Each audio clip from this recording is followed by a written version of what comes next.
Adventures of Sam Spade, Detective. Brought to you by Wild Root Cream Oil Hair Tonic, the non-alcoholic hair tonic that contains lanolin.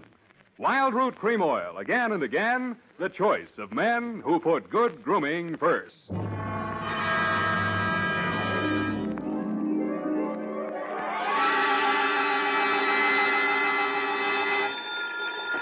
Sam Spade Detective Agency. It's only me from over the sea. Oh, Sam, how was it at the beach? Same as always, foggy. Did you go in?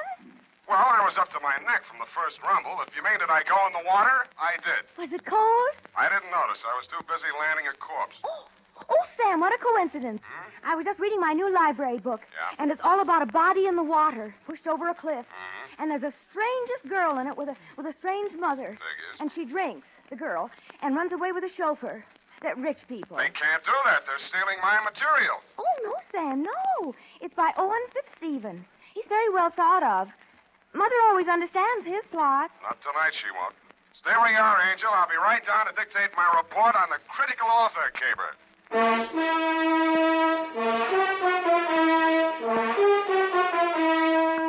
Dashiell Hammett, America's leading detective fiction writer and creator of Sam Spade, the hard-boiled private eye, and William Spear, radio's outstanding producer-director of mystery and crime drama, join their talents to make your hair stand on end with the adventures of Sam Spade. Presented by the makers of Wild Root Cream Oil for the hair. You know as well as I do, fellas, your hair is one of the first things any gal notices. So it's really important to keep your hair spruced up right all the time. The answer? Why, of course. Wild Root Cream Oil Hair Tonic. Wild Root Cream Oil grooms your hair neatly and naturally, relieves dryness, and removes loose, ugly dandruff. I have a hunch, fellas, she'll help herself to another look if you're using Wild Root. Get Wild Root Cream Oil Hair Tonic in bottles or the handy new tube. It's again and again the choice of men who put good grooming first. Later in this program, we'll have an important announcement. Listen for it. And now, with Howard Duff starring as Spade, Wild Root brings to the air the greatest private detective of them all in the adventures of Sam Spade.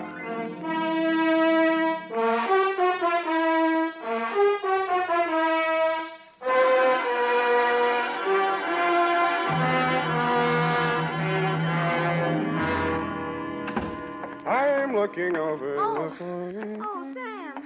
Yeah, come on in. Let's get this over with. Oh, can you wait till I finish this chapter? Just a page to go. The detective had just found this girl in a sordid rooming house.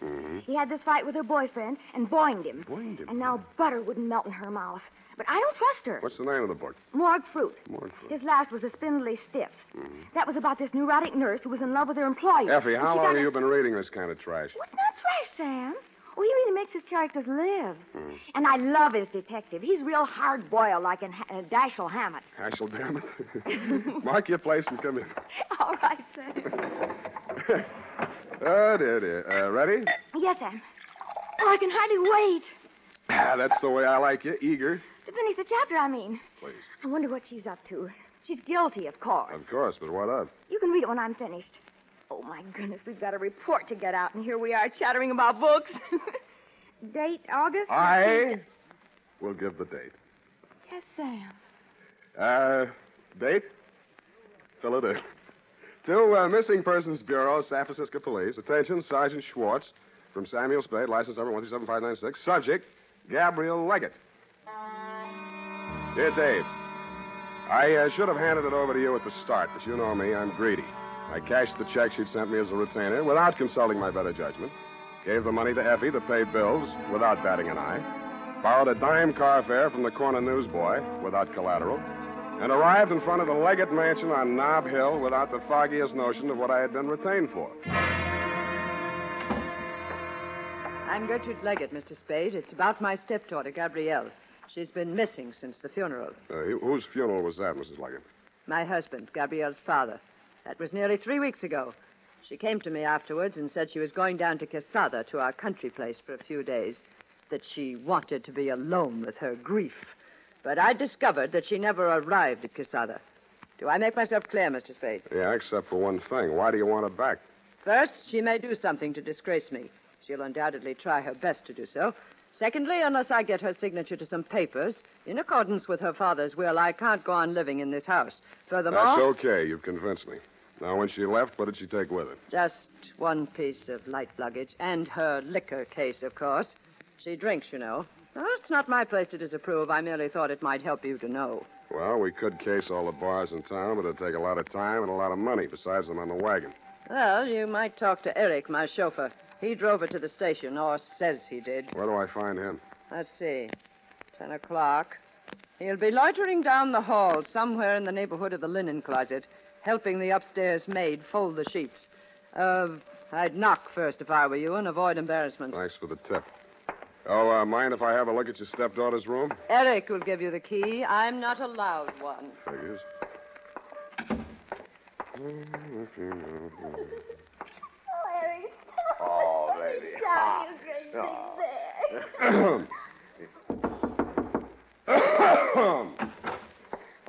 Excuse me, sir. Thank you for your kind assistance, Mr. Collins. It's okay, Myrtle. Anytime. Yes, sir. You Eric? Collinson, what can I do for you? I'd like the key to Miss Gabrielle's room. You the law? Why? You expecting some? The old lady's been threatening to yell cop. She decided to whisper instead. Oh, private dick. You catch on fast, lover boy. Okay, I'll let you in her room. Come on. Mrs. Leggett says you drove Gabrielle to the station. She says that, does she? Isn't that what you told her? I'm not telling you what I told anyone. Search yourself. After you. Mm-mm. What's eating you? Nothing at all. Just want some privacy. Oh, now, wait a minute. I'm responsible. Go help Myrtle. Give me those keys. Oh, listen, you keep... Blow. Hey, let me in. Don't have your license. Her room was, shall we say, untidy.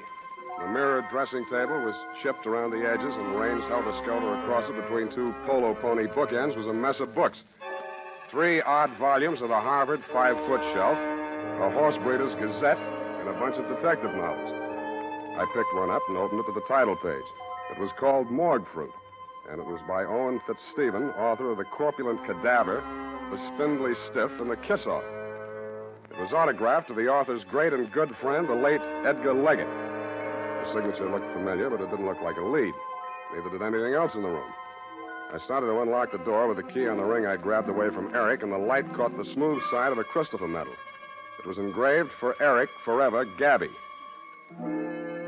When Forever Eric went off duty that night, he went across town. The trail ended at a crummy, broken-down rooming house out in the Fillmore. He let himself in with a key and climbed the stairs. I waited until he was out of sight. In more time than it takes to tell, the door cracked open, and a nose that could only belong to a landlady razored out at me. She was gumming a sensen. What you want? They get settled in all right? They ain't nobody settling in on me. Never touched me. You got me wrong, Mom. I meant the newlyweds. Did they raise the rent money all right? Oh, them. Raise it and spend it. He's a Dick Smither. Dick Smither. Socks it up all day and throws the dead soldiers out the window. And they call it a honeymoon. Who are you? I'm her ex-husband, darling. I came to pay her the back alimony I owe her. Well, give it to me. I'll see she gets... Oh, no, you don't. No, don't you come pushing in here. Quiet. It's after hours. Don't allow callers in here after 10 o'clock. House rule. Shut up. Well, I don't... What's their room number? Now, give it to me or I'll shake it out of you, darling. 212. 212. And if it weren't for these new uppers, I'd let you try it. Oh, is that what those are? Thank you, Grand Duchess Marie. Smart Alec. No wonder you can't hang on to a woman. You're so right. You drove her to drink. I did not. Alimony's still good for you, young whippersnapper. Who is it? Western Union. All right, let me... I told you to stay away. Now beat it. Eric, what is it? Look, Eric, I don't want any trouble, but I'm coming in. Over my dead body. Eric? Get back in the room, Gabby. Now, look, I won't let you hurt her, so... Now, so look, help- Collinson, don't No, make me do it. I get don't wise. want to. Okay, I'm sorry. Eric! What have you done to him? Nothing a bucket of cold water can't cure. Sit down. I want to talk to you. Who are you? Sam Spade. I'm a private detective. Your stepmother hired me to find you. Oh? You know why she wants to find me? Do you? She wants to kill me. She killed my father, now she'll kill me. Can you prove that? My father never had a day's illness in his life.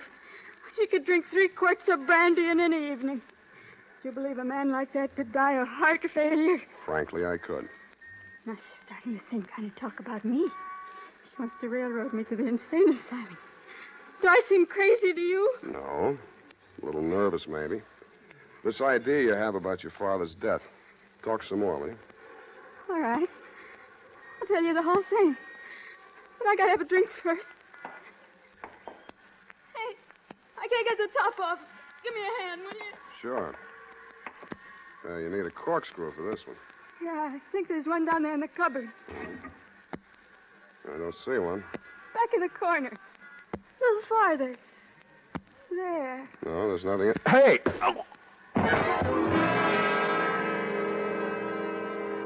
I dreamed I was a character in a detective story. The title of the story was Morgue Fruit, and the author, a man named Fitzstephen, was trying to figure out a way to turn me into a red herring before knocking off his number one suspect. I tried to tell him it's against the rules to make your detective a red herring, but he said it was a new kind of murder yarn, and it didn't matter anyway because there wasn't even a victim. That's what he thought.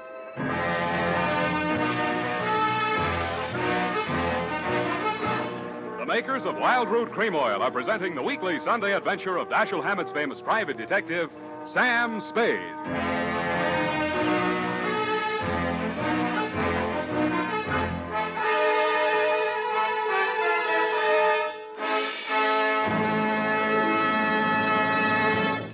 Now, here's important news on good grooming. If you want the well-groomed look that helps you get ahead socially and on the job, listen. Recently, thousands of people from coast to coast who bought Wild Root Cream Oil for the first time were asked, how does Wild Root Cream Oil compare with the hair tonic you previously used? The results were amazing. Better than 4 out of 5 who replied said they preferred Wild Root Cream Oil. Remember, non-alcoholic Wild Root Cream Oil contains lanolin. And here's the announcement we promised you. Now you can get Wild Root Cream Oil, America's leading hair tonic, in a generous new 25-cent size on sale at all drug and toilet goods counters. It's also available in larger economy bottles and the handy new tube. Get Wild Root Cream Oil again and again, the choice of men who put good grooming first. By the way, smart girls use Wild Root Cream Oil, too, and mothers say it's grand for training children's hair.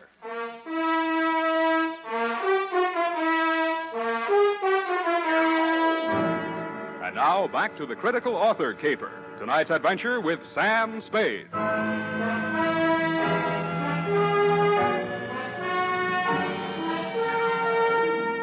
When I came to, it had came the dawn, and I was still a character in a detective story, and I felt more like a red herring than I had in my dream. I had dragged myself across my own trail and wound up no place. My quarry had fled, leaving nothing behind but empty bottles with fingerprints on them. I lifted the few and hustled over to the Bureau of Identification. Half an hour later, I got the report. They were mine. All mine. I wondered what a detective novelist would make of that. I decided to find out. I had met Owen Fitzstephen several years back in Seattle when I was digging dirt on a chain of fake mediums. He was plowing the same field for literary material, and we pooled forces. I got more out of the combination than he did since he knew the spook racket inside out. I cleaned up my job in a couple of weeks, and we parted friends. His San Francisco apartment was on the 6th floor of the St. Mark. He was standing at its door, holding out a lean hand to greet me when I got there. Well, you're looking fit, Sam. Little red in the face. Yes, the red herring I ate last night. How's the literary grift go? You haven't been reading me? No, where'd you get that funny idea? Oh, there was something in your tone, as in the voice of one who has bought an author for a couple of dollars. I suppose you're still hounding the unfortunate evildoer? Yeah, that's how I happened to look you up. You autographed a book for Edgar Leggett. Oh, yes. Morgue Fruit. Distressingly prophetic. What do you know about that family? Oh, what have they been up to now? How well you know the girl, Gabrielle? Well, quite well, since she's a duplicate of her father. She has brains, but there's something black in her. Something she doesn't want to think about but can't forget. She's a neurotic who keeps her body sensitive and ready. I don't know what for. While she drugs her mind with drink and lunatic notions. Yet she's cold and she's sane. I had something I wanted to forget, I'd anesthetize my mind directly, leave my body stay strong and ready. I hope you don't think any of this stuff means anything to me. Oh, yes. I remember you now. You were always like that. Tell me what's up while I try to find one-syllable words for you. You know the fellow that drives for him? Eric? Mm-hmm. Well, he was released from Folsom and Leggett's custody when he was 18 years old. Murdered his father. Nice kid. What about him? Mrs. Leggett hired me to find Gabrielle. I found her with Eric in a rooming house out in the Fillmore.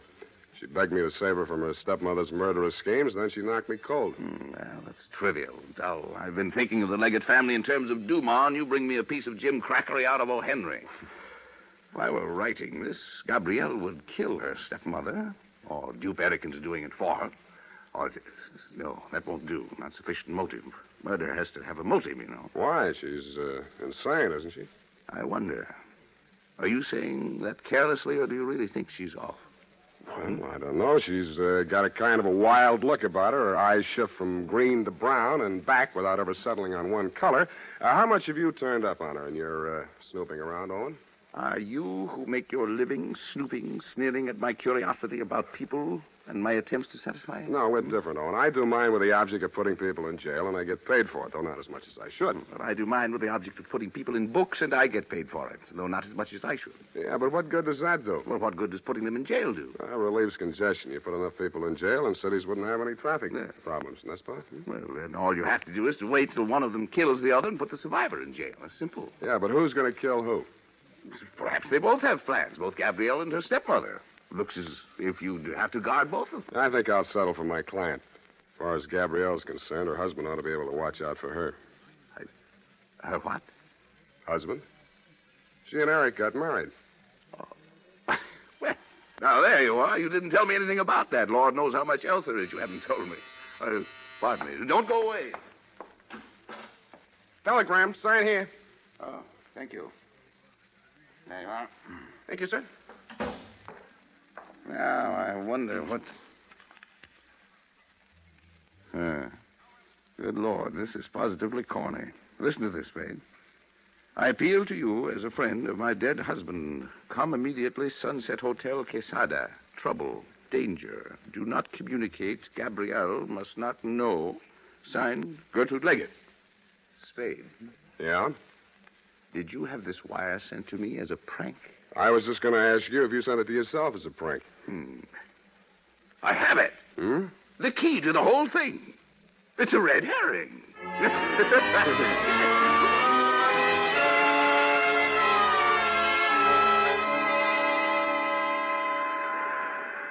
I didn't think Fitzstephen would be able to hold out very long against his professional curiosity, and I didn't imagine he thought I would. I caught the next bus for Quesada. Quesada is a one-hotel town pasted on the rocky side of a young mountain that slopes into the Pacific Ocean some 80 miles from San Francisco. I got there at 11-something that night, stepped down from the bus, and crossed the street to the Sunset Hotel. All right. Keep your shirt on. Mrs. Leggett registered here? What's your name? Owen Fitzstephen. Oh, she left a message for you. Said for you to wait right here and don't leave till she gets back. Yeah, she say where she was going? Oh, it's probably over visiting with her daughter and new son-in-law, new over through the cove. How do you get there? Well, you'll never be able to find it at night unless you went all the way around by the East Road. Not then, I'm sure, unless you knew the country. Well, how do you get there in the daytime? Well, you go down this street. You take the fork on the ocean side and follow that up along the cliff. It's easily enough found in the daytime, but you never in the world. You won't be able to find it. Okay. Heard you the first time.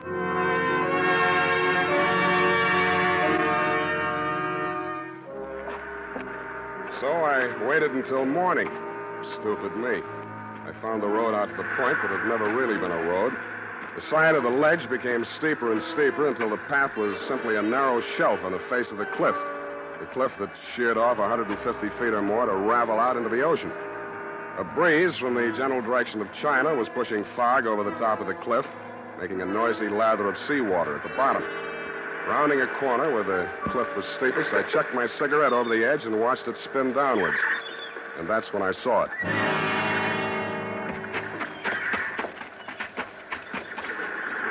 I had to go waist deep into the Pacific to lift the body. I got my hands under the armpits, found solid ground for my feet, and dragged it up beyond the high tide mark. It was Gertrude Leggett. Somebody came staggering down the beach to meet us. She dead? Yeah, Gabrielle, she's dead. Oh, the witch is dead. Hey, take me back to town, will you? Buy me a drink, huh? Sit down there. Sit down. What's the big idea? Don't you know I'm sick? Somehow I don't think you're that sick. I think you could make some sense. Sense? That's a laugh. You don't know me. I've never been able to think clearly the way other people do. No matter what I try to think about, there's a fog that tries to get between me and it. You understand how horrible I can become? Going through life like Nuts. that? Nobody thinks clearly, no matter what they pretend. Thinking's a dizzy business. A matter of catching as many of those foggy glimpses as you can and fitting them together the best you can. Trouble with you is you've been enjoying your misery. You've been so busy trying to prove that you're nuts, it's a wonder you haven't really driven yourself nuts. How do you know I haven't? Because you're too anxious to admit it. All right, I'm sane if you want it that way. I'm just evil. There's something black inside me. What was that again? Something black. Everybody knows that about my family. My father, too. Who told you that? I always knew it. They say my real mother killed herself. But I know better. I know how to open the drawer where she keeps the gun. Every day, Gertrude lies on Mother's bed, and we play Killing the Witch. Yeah? And she comes in the night and bends over my crib. And she's changed herself so she looks like Mother instead of the witch. But I know better, and I hold up the gun with both hands. It's very hard to pull with both hands. It's very hard to pull the trigger. But I must do it or the witch will eat me up. And then there's a big noise and red all over. And I can't get out. I can't get out.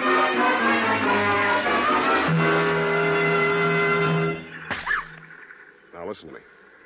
You were beginning to make some sense. Now don't run away from it. Gertrude was lying on your mother's bed. That's your stepmother? Yeah. She was my nurse. She married Father. Not so fast. How old were you when your mother died? 4. 4.5. Did your father know about the game with the gun? No, I don't think so. Did anybody? Gertrude said I must never tell anyone because they'd send me away. And I never did. Not till I grew up. I was with Owen Fitzstephen. Yeah. I had a lot to drink. I told him. After that, he began seeing Gertrude. And finally, my father died. But it didn't do her any good because Owen really loved me. Now, watch it. Now, let's get this straight. You'll have to straighten it out again later on with a doctor to help you. This is to help me. When you were a little child, Gertrude taught you that killing the witch game to use you as a murder weapon against your mother. Then she filled you full of ideas of guilt and fear so you'd keep quiet about it. When you told the story to Owen, he blackmailed your stepmother into knocking off your father. That made you feel responsible for his death, too, so you ran away. Now, Gertrude's dead. I killed her, too. You might, but I doubt it. Now, try and remember. Was Owen up here tonight? I thought I heard his voice. But I hear voices sometimes. I'm hearing it again. Listen. Do you hear anything?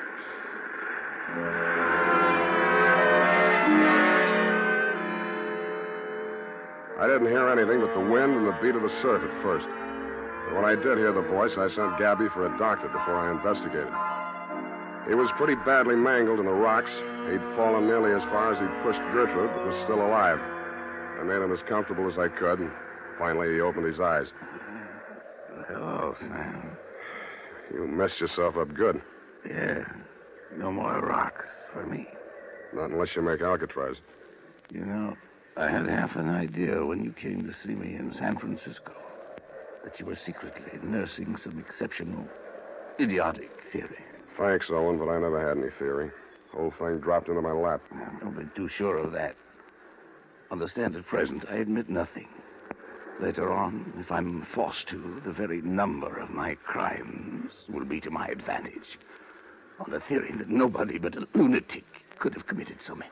Oh, there's not so many. Only Gertrude, your co-author of the murder of the late Edgar Leggett. Nonsense. Crimes and crimes dating from the cradle. Even literature shall help me. Not your own books. Why not? Didn't the critics agree that the spindly stiff bore all the marks of authorial degeneracy? Evidence son to save my sweet neck. And I shall wave my mangled body at them. A ruin whose crimes and high heaven have surely brought sufficient punishment upon it. Yeah, you'll probably make a go of it. Legally, you're entitled to beat the jump if ever anybody was. Legally? You mean insane? Tell me the truth, Sam. Am I? I think that's what they'll say. But that spoils everything. It's no fun if I'm really cracked. No fun at all.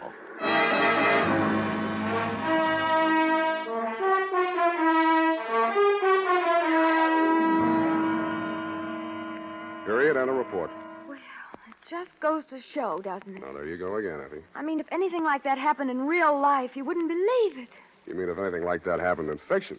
Oh, no. The author is never the guilty party. Well, this author was. But that's not fair.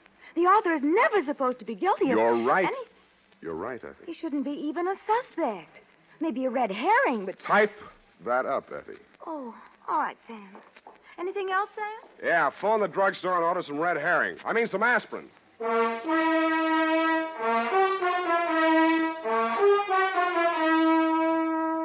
More and more folks are turning to famous Wild Root Cream Oil every day. Wild Root Cream Oil gives you all you ever dreamed of in a hair tonic. It grooms your hair neatly and naturally, the way you like it, the way other people like it. What's more, Wild Root Cream Oil relieves dryness and removes loose, ugly dandruff. So join the millions with handsome hair. Tonight, or first thing tomorrow, ask at your drug or toilet goods counter for Wild Root Cream Oil. Also, ask your barber for a professional application. If you've never tried it before, get the generous new 25-cent bottle just introduced. It's Wild Root Cream Oil's Get Acquainted size, and once you've made the acquaintance of Wild Root Cream Oil, you'll find you've made a lifelong friend. Come on in, Twinkletoes. Well, here it is, Sam. And I like it even better than morgue fruit. You did. I mean, it's not so realistic. I like a romantic type story myself. You Lots do. of atmosphere and psychology and those. Oh, you've got to have those. You really should be a writer, Sam. You think so? Of course, detective stories don't pay much. Oh, that's But true. if you write enough of them, and look at all the material you've got. No good. Never do for fiction. But, Sam, there's already that radio series, The Adventures of You-Know-Who, Sunday night. That's what I mean. I don't make a penny out of it. Well, it's your own fault. Sam, I don't want to seem critical, but if you played your cards right, you could have owned a piece of that show. What? And follow Blondie? Go home, Effie. I think I will, Sam, and just curl up with a good book. All right. I wonder who killed who. Well, when you find out, don't let me know. Oh, you know you can't wait. No, yes, I can. Good night, Sam. Good night, sweetheart.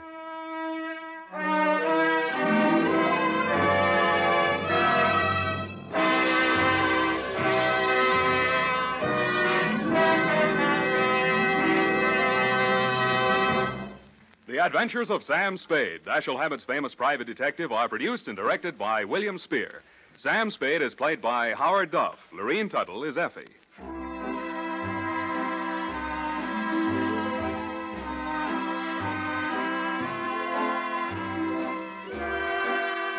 The Adventures of Sam Spade are written for radio by Bob Tallman and Gil Dowd. Musical direction is by Lud Gluskin, with score composed by Renee Garrigang. Join us again next Sunday when author Dashiell Hammett and producer William Spear join forces for another adventure with Sam Spade, brought to you by Wild Root Cream Oil.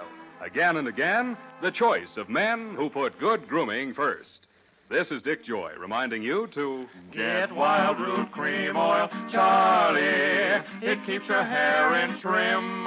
You see, it's non-alcoholic, Charlie. It's made with soothing lanolin. You better get Wild Root Cream Oil, Charlie. Start using it today. You'll find that you will have a tough time, Charlie, keeping all the gals away. Hiya, Baldy. Get Wild Root right away.